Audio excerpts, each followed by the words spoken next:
I had to save my husband's killer. Doctors refused to help my paralyzed son. We'll find out what's wrong with you and cure you, I promise.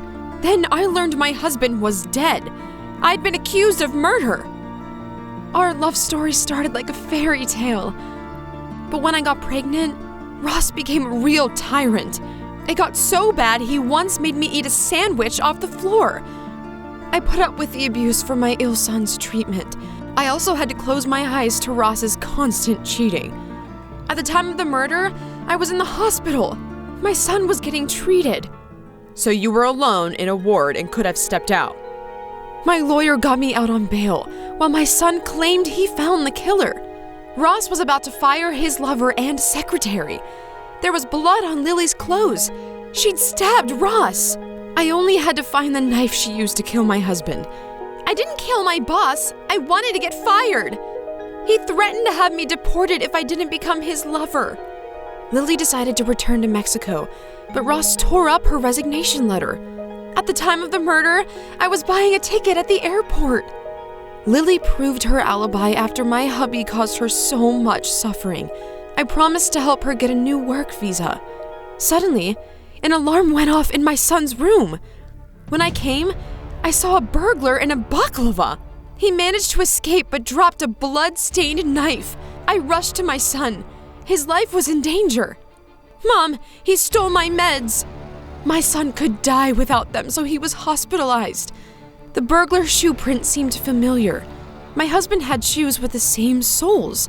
He had 2 pairs custom made for him and his partner. In Bob's office, I found the baklava I'd seen on the burglar. I was about to call the cops when he stopped me.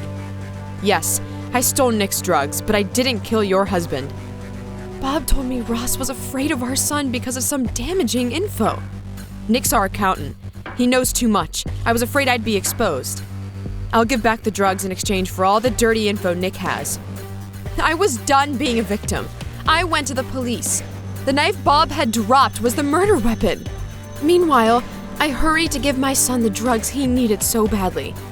He needed a new prescription, but my accounts were frozen. I begged the detective to unfreeze my money to save my son. I'm afraid there's still a strong case against you. I let Bob go. There was machine oil and your fingerprints on the weapon. Bob couldn't be the killer due to crippling arthritis. I was still the main suspect. I didn't have enough for Nick's new round of meds. Who would take care of him if I went to jail? When I took Nick to the hospital, I got stained with oil. Sorry, Mom. I forgot to tell you I oiled the wheelchair. I looked at my son and realized I had to confess to the murder. But they didn't arrest me despite my confession. Your son is the murderer. He gave us the evidence. My son was barely alive. He was taken to the hospital under guard. I couldn't just watch Dad abuse you. Nick bribed a nurse to let him sneak out and kill my husband.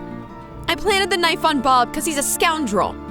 My accounts were unfrozen, but I couldn't buy the meds in time. My son didn't make it through the night. I lost him.